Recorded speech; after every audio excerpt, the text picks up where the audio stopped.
This is Arab Talk on KPOO 89.5 FM in San Francisco. This is Arab Talk with Jess and Jamal. I'm Jess Khanam.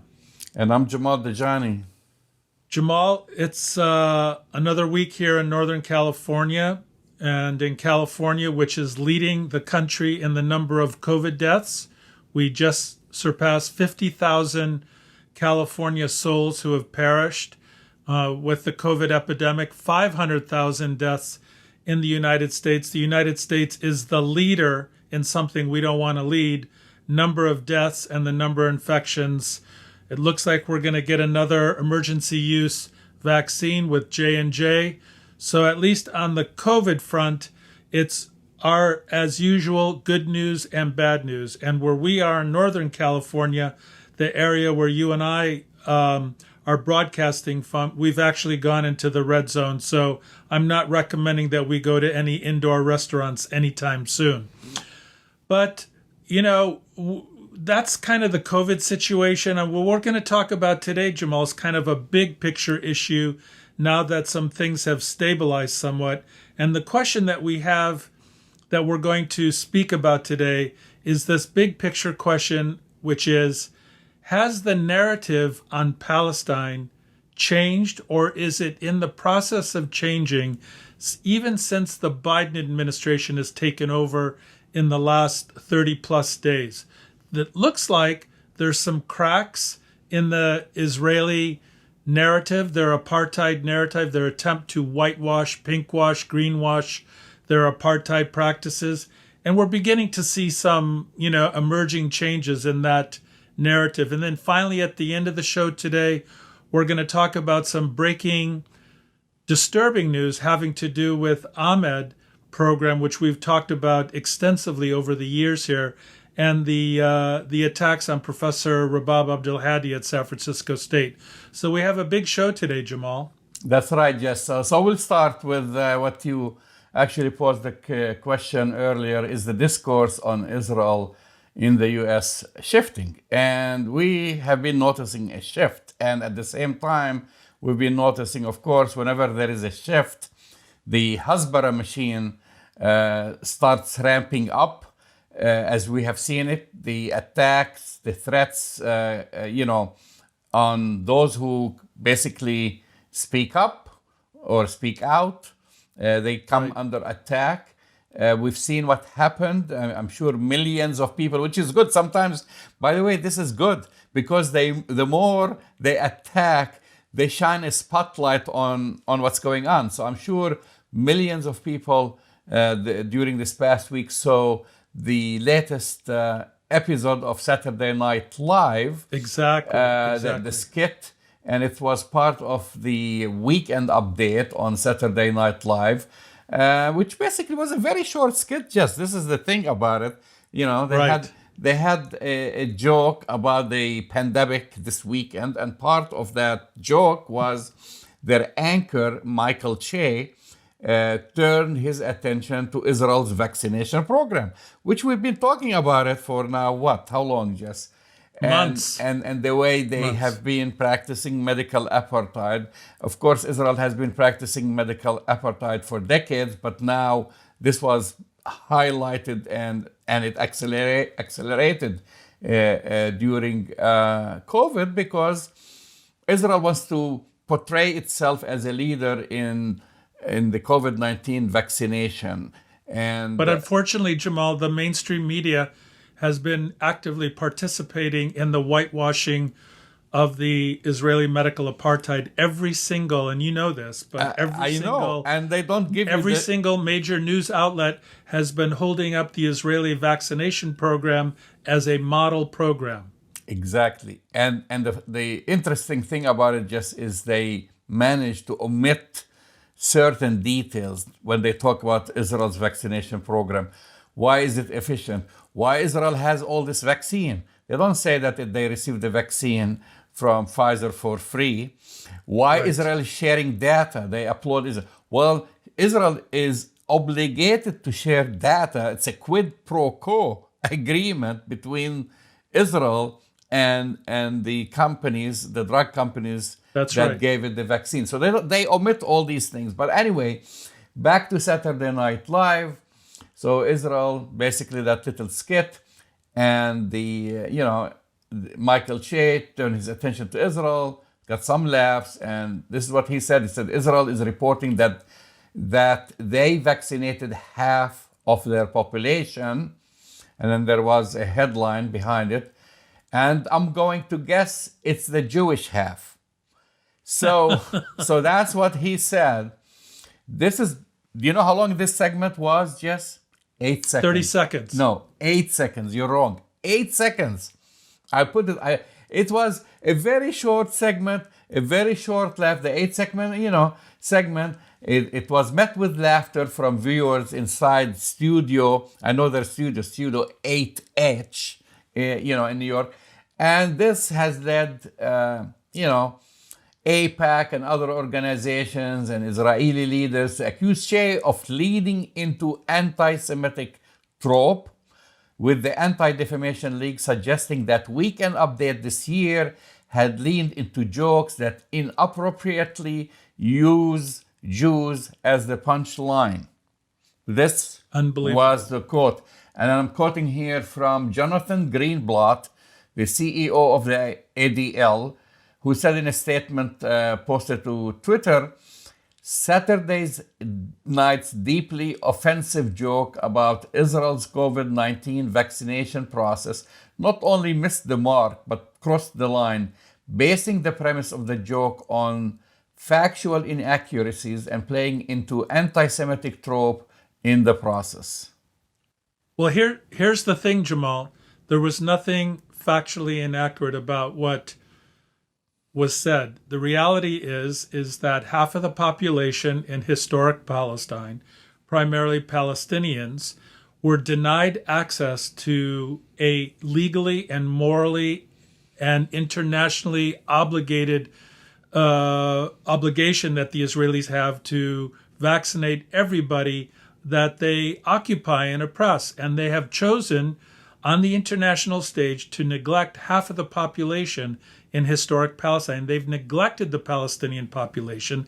They are not giving them vaccines. They're leaving them to fend for themselves. And in fact, the reality, Jamal, is Michael Che was correct. When half of the Israeli population has been vaccinated, the majority is the Jewish Israeli population, not the Palestinian Muslim or Christian population of historic Palestine. So what is the Jonathan Greenblatt's, what are the factual inaccuracies that he's trying to allude to? There, in fact, is nothing factually inaccurate about what was said. Well, that's why I said the Hasbara machine, that's Hasbara, for those who don't know, is Israeli propaganda, has been going all over the place. And as you know, Jess, this subject, it's not the subject that we've been discussing, but the World Health Organization, United Nations organizations, the EU, this has been reported from day one when Israel started vaccinating, and they were saying, "What about the Palestinian population?" And Israeli ministers were put under basically the spotlight. You remember we had Israeli Minister of Health who was saying, I'm not responsible for Palestinians, just like the Palestinians in Gaza are not responsible for the dolphins in the sea. I mean, they're making these ludicrous statements. And when we know, anyone who has been on the ground, that Israeli colonial settlements, or I should say Israeli illegal colonial settlements in the West Bank, just take the case of the West Bank, they are few 100 feet away from Palestinian towns and villages. I mean, think about this. Think about it in any scenario, in any city. If you're living in San Francisco or you're living in the Bay Area, and then the government decides to, we're going to vaccinate Daly City, I'm just giving an example, but we're not going to vaccinate Foster City, right? But actually, Jamal, I would take issue with you. It's even worse. It's like the city and county of San Francisco saying, we're going to vaccinate the Mission District, but not Bayview Hunters Point. And for those of you that don't know San Francisco, those are two neighborhoods. in San Francisco that are right next to each other. So that's probably a better example, Jamal. It is a better example, and you're more accurate.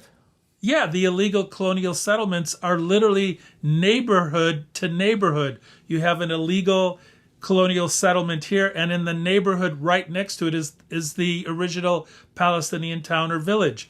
And they're choosing deliberately, immorally, illegally to not vaccinate their neighbors. We know the way the pandemic is. This is not only an ignorant and foolish approach, but it's gonna backfire on the Israelis. Whatever. The virus doesn't understand the difference between an illegal Israeli settlement and a neighborhood next to it, Jamal. The virus will continue to travel if the Israelis continue this immoral, illegal practice. But I want to get back to your point. How does 8 seconds of reality freak out the Israeli Hasbara machine? You had AIPAC, you had the ADL, you had the JDL, you had the Israeli Hasbara machine go into overdrive for 8 seconds of reality. That's really stunning. Because this is, going back to historical precedent. Israel, and I'm talking the Hasbara machine because they basically act, as far as I'm concerned, AIPAC is an arm of the Israeli government. It should be registered as a foreign, agency right here in the United States. A foreign agent. A foreign agent here. I mean, this is the argument. We've made this argument time and time again. And they really, in general, if you pay attention to kind of global news, even in Europe, they're not as aggressive when it comes to what politicians say, even though they attack British politicians more than others. They attack French politicians more than Italian, more than Greek, whenever it comes to Israel and so forth. But in the United States in particular, they always are on the attack for the slightest thing because they want to keep that old narrative that everything is great and good about Israel. The Palestinians are bad. Israel is a democracy. We hear that time and time again. Israel isn't the only democracy in the Middle East. We hear that time and time again. And of course, they bury their head, and they want to bury the heads of all congressmen and congresswomen and senators in the sand when it comes to the apartheid. And everyone knows Israel now has transformed the whole area between the Mediterranean Sea and the Jordan River into an apartheid state. Any which way you look at it. And the most recent of these examples is medical apartheid. And this has been highlighted. That's right. So they freak out. However, we said the narrative is shifting because, Saturday Night Live would never, ever come near any criticism towards Israel. And Lorne Michaels, right, who's the founder and creator of Saturday Night Live, he's Jewish. He's a Canadian Jewish. In fact, if I want to take it further, I think he was born on a kibbutz in Israel before his family immigrated to Canada. He's Canadian. So to kind of come and say that he's running an anti-Semitic show, because that's what they're saying. I mean, he's the final. The buck stops with him. The buck stops with him. He's the decider, Jamal. He's the decider. He's not going to allow this. But even then, that's the thing is we know with allies like the Jewish Voice for Peace, right here in the United States, in Canada, and everywhere, and a lot of progressive Jews who see the truth for what it is, and they have been very vocal and very critical about what they've been seeing. So. And then I'm going to come to the other example just because that ties into that, whether the discourse on Israel in the U.S. is shifting. Senator Bernie Sanders, also the former Democratic presidential contender, he just posted a tweet saying that Israel is responsible for the health of all the people under its control. It is outrageous that Netanyahu would use spare vaccines to reward his foreign allies while so many Palestinians in the occupied territories are still waiting.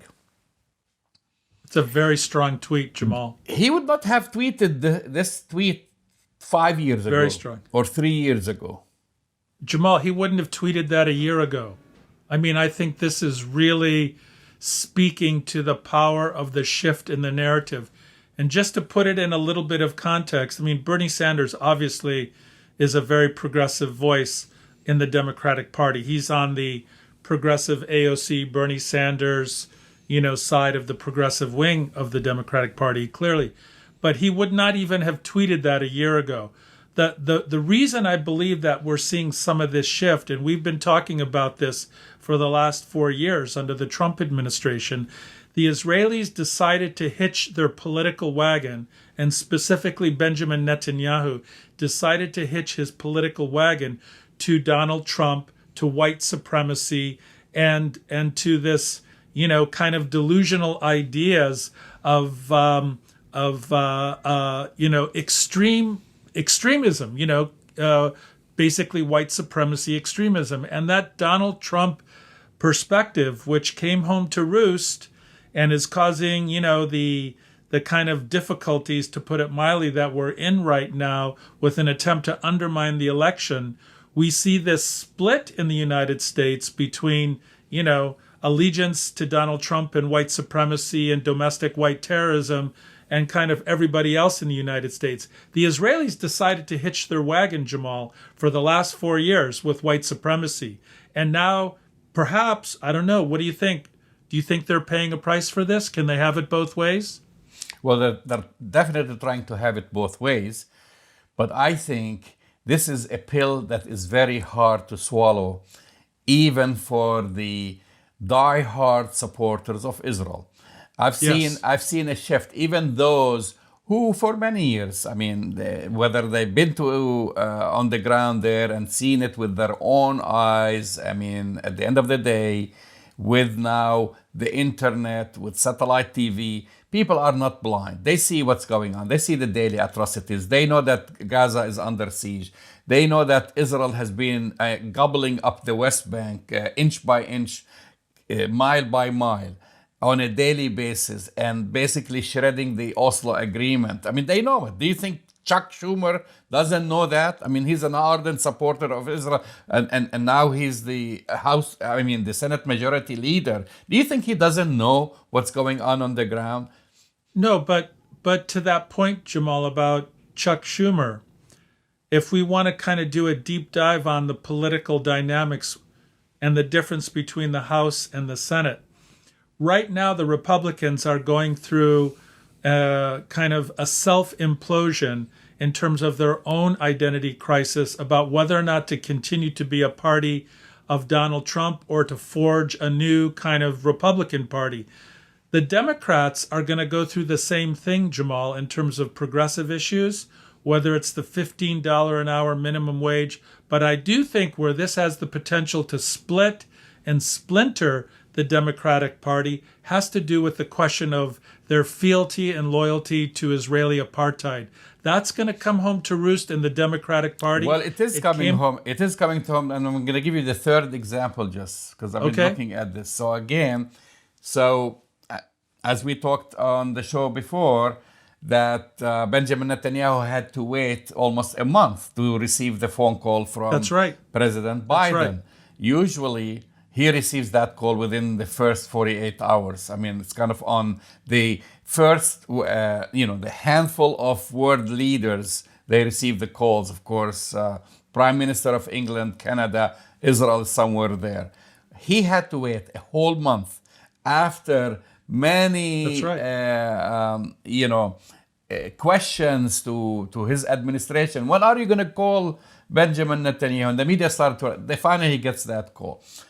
So, Speaker of the House, because she cannot go ahead of the president, had to wait to make that call. So the Speaker of the House, Nancy Pelosi, also had to wait until President Biden made that call. So Speaker of the House, Nancy Pelosi, recently tweeted, and I'm just paraphrasing here, that she spoke to Israeli Prime Minister Netanyahu to reaffirm the unbreakable bond, blah, blah, blah, blah, that thing. And we discussed COVID responses and other things. Just, I urge our viewers and listeners, go to her Twitter account and look at that tweet. She came under attack and mockery. I mean, I was like amazed, and I'm one of them. I said to her, Madam Speaker, you are whitewashing Israeli Absolutely. apartheid. And I wasn't the only one. There were hundreds, if not thousands, of comments telling her all kinds of things. You're hitching your wagon to Benjamin Netanyahu, to the Israeli far right. You are covering up for Israel. They're not giving, you're talking about their great work in vaccination, but you're not mentioning the Palestinians. And that's where I see the shift that we are talking about. No, I think you're right, Jamal. And ironically, Nancy Pelosi represents the district that you and I work in. She's the representative from the San Francisco and, parts of the North Bay, and which is among the most progressive part of the entire United States. And she had the audacity to tweet something like that. Of course, she's going to come under fire. Of course, she's going to have a critical analysis. And I will tell you, this is part of what I spoke about earlier. Both Chuck Schumer and Nancy Pelosi are going to facilitate this kind of division or divide or split within the Democratic Party much sooner than they realize, because people are tired of blind loyalty and fealty to an apartheid state. Israel doesn't deserve to get this pass on COVID. It doesn't deserve to get a pass on their apartheid practices. And they certainly don't deserve a pass on their continued occupation and oppression of half the population in historic Palestine. I think, Jamal, that the Democratic Party is kind of headed for some challenges in the future, to put it mildly, on this very topic. Well, I mean, definitely. I mean, we saw that in the primaries, and of course, that's right. President Biden won, but Bernie Sanders, who made that statement, he was initially the first choice before, and we talked about this before, the Democratic Party machine ganged up against him. Nevertheless, right. He has a lot of following. You have the progressives within the party. You have the squad. The squad has been expanding. Now, the election of Jamal Bowman and others. So you have Cori Bush. You have more and more people. So there is, not a substantial, it's not a majority yet, but you have more and more people who are now joining the progressive segment of the party, and who are pushing back on this kind of blind support of a regime that has been engaged in oppressing Palestinians for decades. And that's one example. Not to mention other foreign policy issues, or issues when it comes to Black Lives Matter in this country, or issues about, look, the latest thing. I mean, imagine we are in a country, Jess, and we can't pass a bill to offer people $15 an hour. Who do you know lives on $15 an hour? Or in some states, they get $6 and $7 an hour. Who can afford to live on $6 and $7 an hour? You can't live on that. But we're also living in a country now, the United States, in which 30 million children go to bed every night hungry. And we live in a country where 30 million tens of millions of Texans are going to bed hungry and without clean water. So, let's face the reality. We're headed, in terms of a denial of progressive policies and the cost to our infrastructure. We look at what happened in Texas last week. We look at what's been happening in terms of climate change and the denial of reality that the Republicans have been putting on this country for so many years now. The consequences of that are showing themselves in some very, painful, difficult ways, with people dying and starving and losing their homes because of a failure of, leadership, and a failure to acknowledge reality. And this thing about the Israelis, Jamal, is very similar. It's a very similar kind of denial of reality that, Nancy Pelosi and Chuck Schumer, who are so-called Democrats, have participated in with Republicans to gloss over, whitewash, pinkwash, greenwash, whatever you want to call it, the Israeli apartheid system. This could be, Jamal, this next 4 years. I mean, it may be too much to say it's a tipping point, but this could be the beginning of getting closer to that tipping point where the reality of Israeli apartheid really comes to hit the American mainstream. Well, I'm just going to end on this note before we go to our next segment, and to ask our audience to ask themselves this question. Why is Congress, year after year, writes a blank check to Israel, $3-4 billion? They're so quick to approving foreign aid to a country that's engaged in apartheid, when the same Congress debates for months over raising the minimum wage to $15 an hour. Just think about it. I mean, it's mind-boggling. No, it's a great point. We're throwing money left and right at them, and then when the average American person is struggling to make ends meet in this country. This is Arab Talk on KPOO San Francisco, 89.5 FM. So Jess, we've had Dr. Rabab Abdulhadi, and our listeners and viewers are very familiar with her. She's the director of the AMED program at San Francisco State University. Several times she's been under attack. She's been subject to lawsuits. She won her first lawsuit against the Lawfare Project. And now we find out that the San Francisco State University administration is trying to create an alternative universe by claiming that they support the Arab and Muslim and Palestinian communities in San Francisco. They support the students, they support the community, they support the faculty, and by trying to undermine Dr. Abdulhadi and AMED. And so we have on our program two San Francisco State University alumni who also are graduates of the AMED program.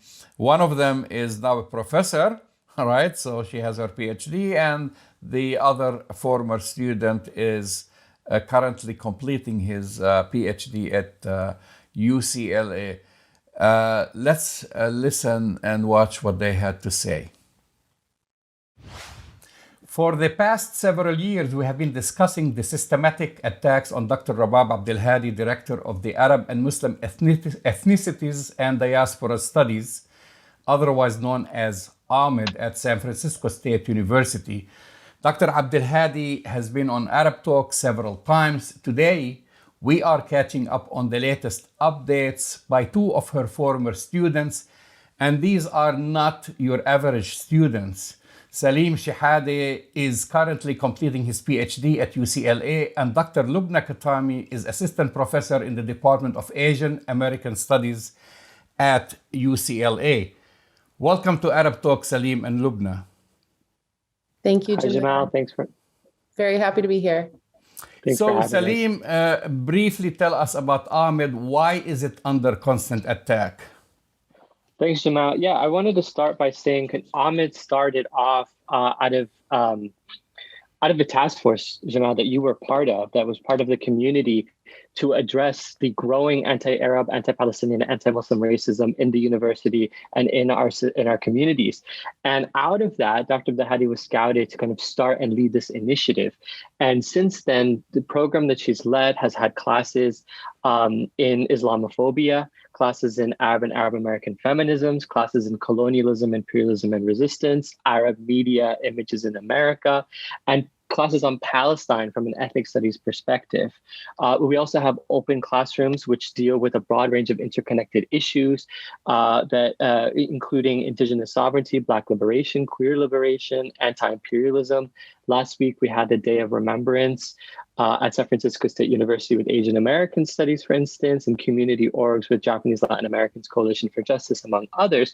And I raise this because this is the crux of what AMED is. AMED is a program, as Dr. Abdulhadi says, about the indivisibility of justice, right? It teaches about liberation by centering marginalized communities and centering and focusing on communities of Arab, Muslim, and Palestinian descent, as well as kind of the interactions, global interactions that we have as part of the diasporas.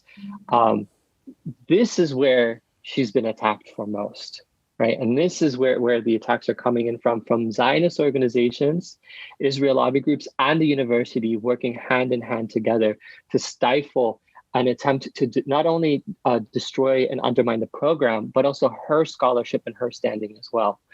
And, you know, for years now, there have been accusations of Dr. Abdulhadi engaging in terrorism, of the students in the AMED program and the General Union of Palestine Students, with Dr. Qutami and I were both a part of, that we kind of also perpetuate anti-Semitism on campus through the directorship of Dr. Abdulhadi, who's telling us to do these anti-Semitic things. These are smear campaigns levied against her because of her scholarship and activism. Out of that, there's been university investigations based on these meritless claims.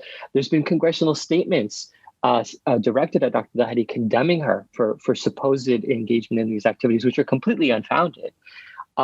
There have been death threats levied against her and against the students at San Francisco State University who advocate for Palestine. They were the subject of smear campaigns like the David Horowitz Project, which posted very violent images of them all across their campus, and Canary Mission, which posted these accusations of anti-Semitism and terrorism online for a public audience. There's been lawsuits directed at her by the Lawfare Project, another Zionist organization. And recently, there's been a Department of Education investigation opened against UCLA for Dr. Abdulhadi's coming and giving a guest lecture on Islamophobia and the interconnections between white supremacy and Zionism. And these are sort of the ways in which the university and these Zionist organizations are collaborating with one another to kind of stifle any of the work on Palestine advocacy and scholarship coming out of the program. Now, the attacks, I mean, by the Zionists were expected because this has been ongoing. And I recall, and this is for Loubna here, you know, Loubna, after the community celebrated the launch of AMED at San Francisco State University, former San Francisco State University President Corrigan, shortly after, you know, we hired, basically, I'm talking about on behalf of the community, Dr. Abdulhadi. He reneged on his commitment by canceling 2 line items. And then they used the pretext that it was a budget issue, which we knew from different sources that was not the case. And I recall something, Loubna, that you talked about this whole thing about keeping AMED anemic, and why the reason behind of cutting basically the 2 slots that were designated to hire 2 additional professors. Yes, thank you so much. I think, Saleem provided such great background in terms of what the attacks have been and why. And I think it's really important to revisit this period of the early 2000s, because really, the creation of the task force, the hiring of Dr. Abdulhadi, the creation of the AMED program, that was a response to decades of anti-Palestinian, anti-Arab, anti-Muslim racism and suppression of free speech of student organizers at SFSU long before the creation of the task force. So the task force was really meant to talk about a mechanism that could rectify these forms of intolerance, of discrimination, of racism, of hatred, especially in a post 9/11 2001 context during the invasions of Iraq and Afghanistan. And we really believed that centering critical pedagogy and scholarship for the purpose of social transformation and liberation was key. So by bringing Dr. Abdulhadi on, I think the university, it was very clear that we wanted this department to be housed in the Historic College of Ethnic Studies for all that it stood for, especially the 1968 student strikes that realized the creation of ethnic studies as a field and as a college at SFSU. And so Dr. Abdulhadi had been fulfilling that promise of really centering a critical pedagogy and scholarship.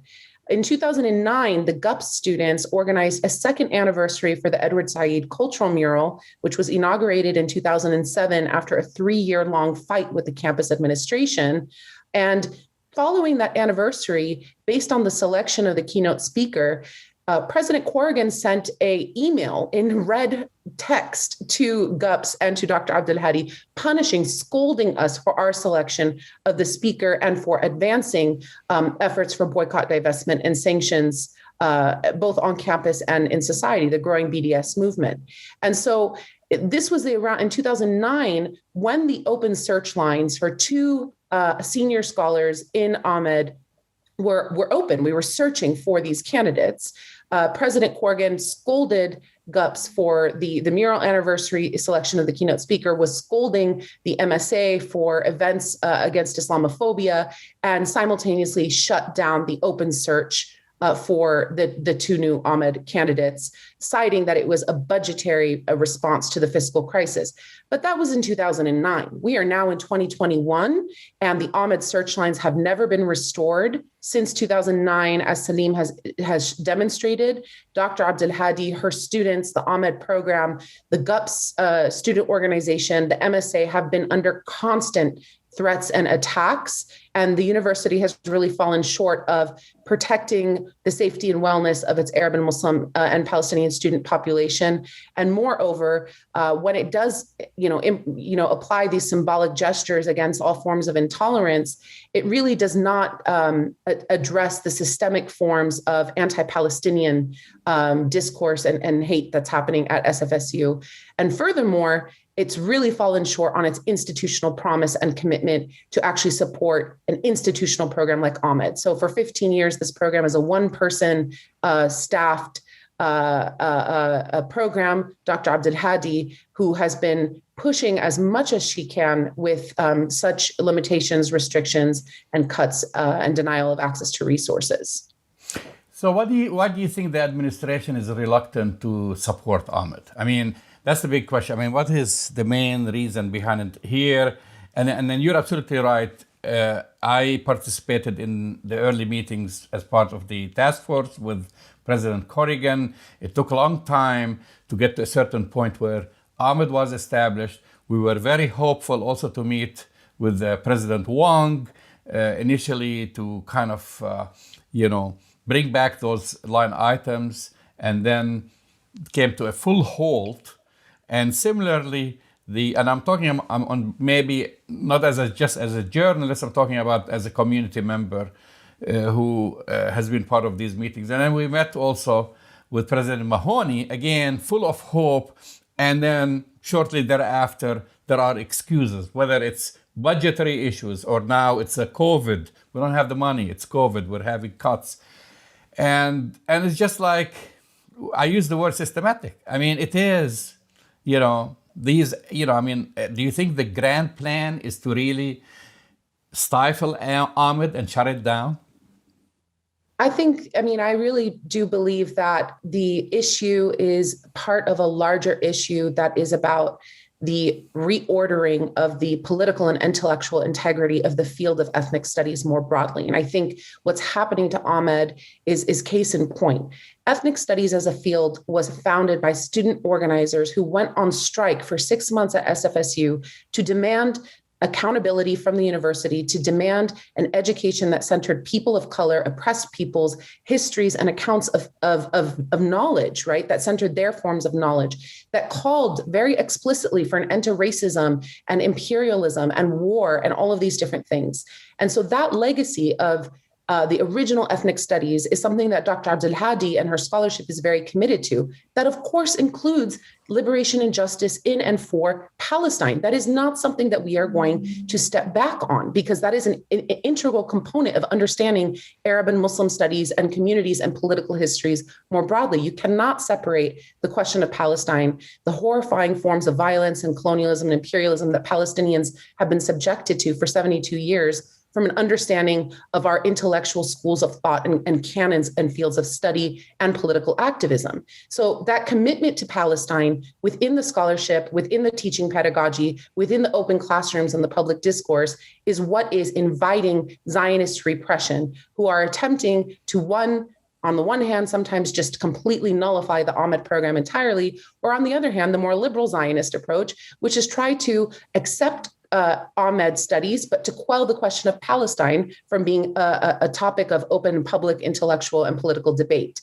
And that is not something that GUPS students, MSA, AMED alumni, GUPS alumni, the community will stand for at SFSU. So I really do think that this has to do, the university is caving to external Zionist pressure to suppress free speech and academic freedom at SFSU.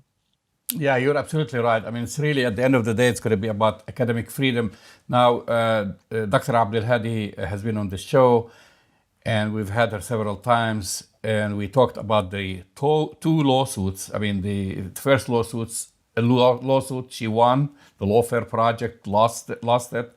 And then they went after San Francisco State University, and they reached a settlement, but she wasn't part of it. And I would just want to fast forward now to what's going on now. I mean, within the past few months, we have word that San Francisco State now is trying a not so new technique, because it has been used by President Wong before, is to bypass AMED and circumvent Dr. Rabab Abdulhadi and meet with some members of the community, and frankly, to use these members of the community to give them a pass for all the mistreatment that they have been subjecting Dr. Abdulhadi to, and mistreatment of Arab and Muslim students and faculty. Saleem, can you tell us a little bit about this? Thank you. Yeah, no, and I think that this is there are many issues with this new meeting that the president has been holding and calling for. And I think one of the core issues as well is the way in which it addresses it does multiple things. One is it completely erases the institutional history of community organizing that has been done for decades among and within our communities to push San Francisco State University and to push for that critical education that Dr. Qutami was just talking about. And so it attempts to undermine those as the stakeholders and to say that all the work that you have done, we're going to wipe the slate. We're going to start at point zero, and we're going to address it from this new perspective. And the new perspective that they want to address is one in which racism is a matter exclusively of individual bigotry and bias, and racism has nothing to do with a mode of structural oppression and dominance, right? And this is, I think, key, is that what we have been saying in the community with Dr. Abdulhadi for years is that structural problems demand structural remedies. What we need and what the task force called for was an academic home that was home for the community, that was home for the students, and home for scholars to come together and have discussions and build critical insight on Arab, Muslim, and Palestinian communities here and everywhere, right? And how do you combat Islamophobia? How do you combat anti-Arab racism? How do you combat anti-Palestinian racism? Is you must challenge it head on in every single one of its manifestations, right? And we must do the hard work of doing that investigation and having these discussions. And this is the hard work that AMED is pushing for. This is the hard work that AMED is a leader in with us, right? It's not in it alone. It's with us as the community. And this is exactly what the university does not want. The university does not want us to rock the boat. The university just wants a steady supply of students, pay your tuition, do your years, get out, get the donors, get the San Francisco tech money, get the the international donors, get the money, get the students, and get it. They want to turn this into kind of a clientele system of just pushing students in and out for money. But decades, the fight has been that education is not for the sake of just accumulating facts. Education should be for the purpose of collective liberation. And this is kind of the principle that AMED operates under. And this is what the university is absolutely hating. And the way that they're doing it is they said, we want AMED out. We want Dr. Abdulhadi out. We want the communities that are with AMED out. So they're undermining this entire effort, saying no to what you're doing, yes to this new model, which I was trying to think the other day, kind of like something out of the box. Because I've kind of seen this over the past 20 years, and this most recent strategy, does it have to do anything to do with COVID? Because campuses are now like ghost towns. I don't know if students they're going to go back in September and they're going to have the 100% occupancy and wherever, so that there is an opportunity for them to kind of go behind this whole thing about COVID, because now you don't have student activists on campus, as you were talking about. You don't have, you had all these students, organizations, groups, and GUPs, but they can't really, they're not there on campus to monitor everything, to demonstrate in front of the administration. Everyone is like online, just like we're having this interview online. And if this is actually another angle for them to kind of, win their battles against the community, kind of like take advantage of a window of opportunity when they see everyone is kind of distracted with COVID, staying at home, no students on campus. Do you think do you think they're exploiting this? I think they. Go ahead. I think that if I could, yeah. So one of the things that we see is that in the undermining of the AMED program with this is that also this semester and last semester, the university has cut 60% of AMED course offerings.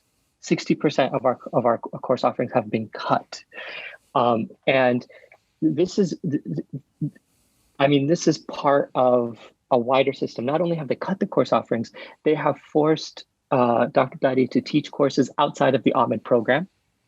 They have forced Dr. Abdulhadi to shift which courses she's going to offer and offer them and attempt to and make her create new syllabi at the 11th hour, right before classes are supposed to be scheduled.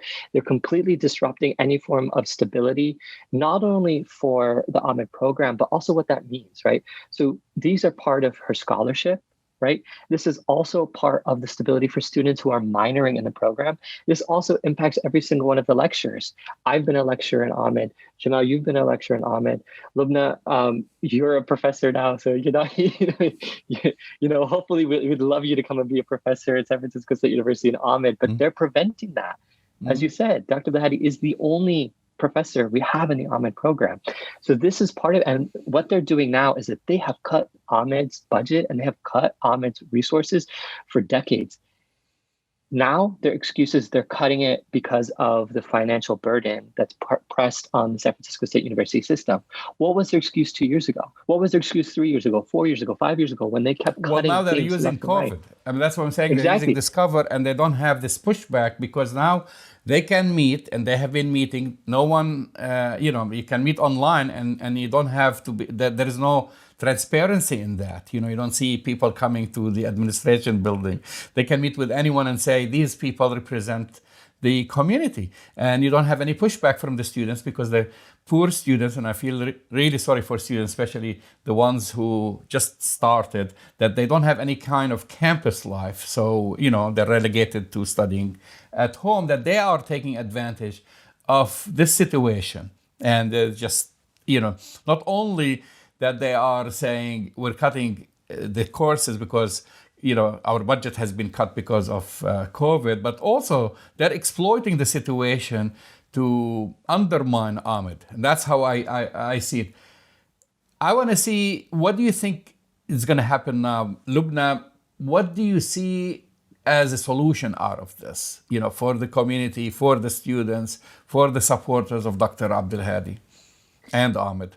Yeah, thank you so much, Jamal. I mean, I think I just want to revisit the COVID question before, because I think there is this broader, this broader way of understanding that this pandemic has illustrated the failure of the university, its increased privatization, and through the pandemic specifically, as we saw with the AMED case, the censorship of the event that was taking place, the AMED event that was taking place featuring Leila Khaled last fall, by Zoom, and the failure of the university to provide an alternative platform, right? So this is a complete infringement on public education and on public universities. And I think that it indicates that there really needs to be a reordering of higher education in order for it to be the people's space, which is what it should have always and should remain being.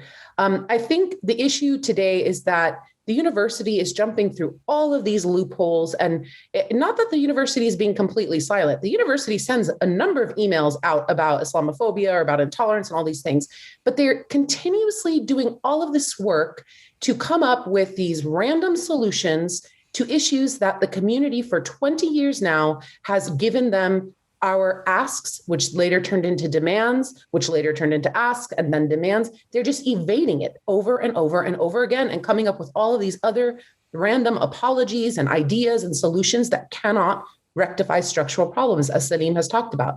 The community has demanded, the community meaning the community organizations, students, Dr. Abdulhadi, Ahmed, friends of Ahmed, the strikers of 1968, we have demanded restoring the Ahmed lines, stopping the attacks on Dr. Abdulhadi, her students, and GUPS, and stopping to cave to Zionist pressures that make them more precarious, right? And defending the right to academic freedom and free speech on campus. These are not totally bogus or totally outrageous demands or needs. And they are sort of the really basic things that the university needs to do in order for all of us to move forward. Rather than, all of these other symbolic gestures, which have just gotten us nowhere through 3 university administration presidents, Corrigan, Wong, and now Mahoney. Well, we're going to keep continuing to talk about this issue. It's not going to go away anytime soon. Dr. Loubna Qatami and soon to be Dr. Saleem Shehadeh, thank you for coming on Arab Talk, and we'll talk to you soon. Thank you for having us. Well, Jamal, Saleem and Loubna, both of whom we know very well and have interviewed over the years, give a very compelling kind of analysis of what's happening contextually at San Francisco State, but also part of the larger political context of what's happening, in the Bay Area and the country. That was very disturbing to hear that. And you and I, by the way, have a bit of insight into that, from the last couple of decades too. Well, I mean, actually, before me, Jess, you were one of the initial people on the so-called task force. Task force. That was established by former President Corrigan. And then I joined later on, and we were engaged in these, I would say, not so friendly meetings. But eventually... No, they weren't friendly at all. We've been doing battle, Jamal. The reality is you and I and our community have been doing battle with San Francisco State for a minimum of 20 years now plus. And the reality is, and you know the president of San Francisco State, you've met with her, you teach there, because you know this situation, is really playing a pretty dirty game right now with our community, with the Palestinian Arab Muslim community in the Bay Area. And it's a typical tactic of divide and conquer, right?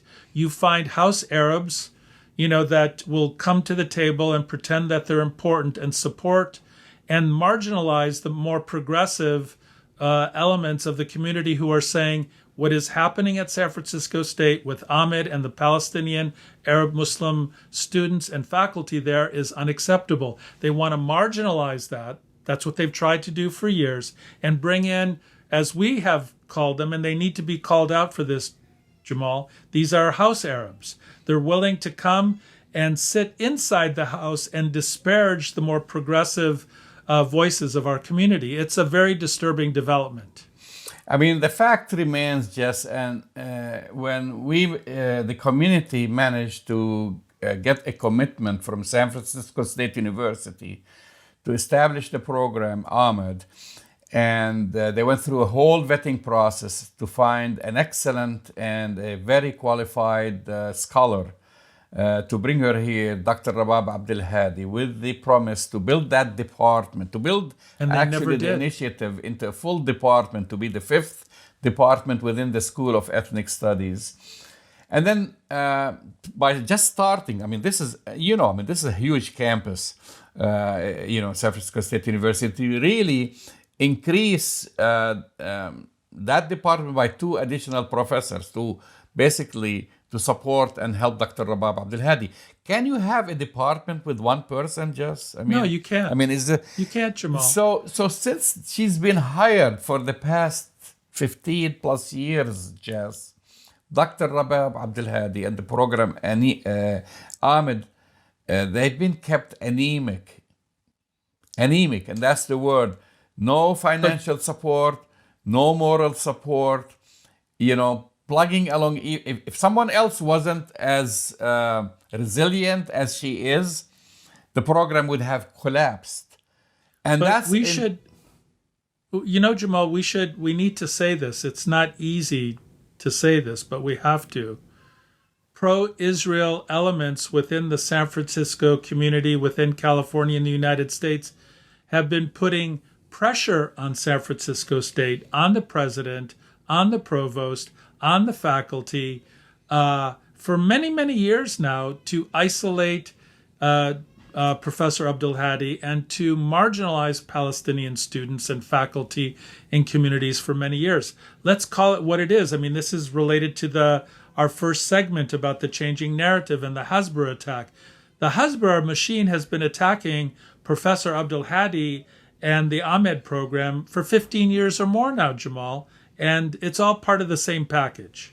Well, then the question for this segment is, Jess, will the discourse on Palestine actually at San Francisco State University will shift to start respecting the community, to respect their faculty and students, or are they going to keep succumbing to pressures from basically I have an Zionist easy answer organizations? For you, Jamal. Yes, I have the answer for you. Yes, they will continue to succumb to pressures from the outside. They will continue to succumb to Hasbara forces, from pro-Israeli forces, from influences outside of the Bay Area, outside of San Francisco, outside of California. And, you and I, this is not our first rodeo, Jamal. We had some optimism with the previous new president after Corrigan. We thought, okay, he's a progressive. He's from the Bay Area. Maybe he will be more open-minded and an honest kind of, arbiter in all of this. He was a disaster. Now we have President Mahoney. You had a number of meetings with her. You had some initial optimism, but she's also turning out to be a bit of a dishonest kind of arbiter and broker in this whole thing, trying to bring in other people to support the isolation and the exclusion of the real progressive forces of our community. And you know what we call this, right, Jess? This whole pretense, PEP, progressive except on Palestine. That's right. And we're seeing it at San Francisco State. And I'm afraid, Jamal, we probably will see changes in the political narrative about apartheid Israel before we see some of the changes within the academy and at the academic level. Well, on this note, Jess, we have come to an end of another episode of Arab Talk on KPO San Francisco. Go to our website, arabtalkradio.com. You can download for free all the latest episodes, and we will talk to you next week. We'll see you next week.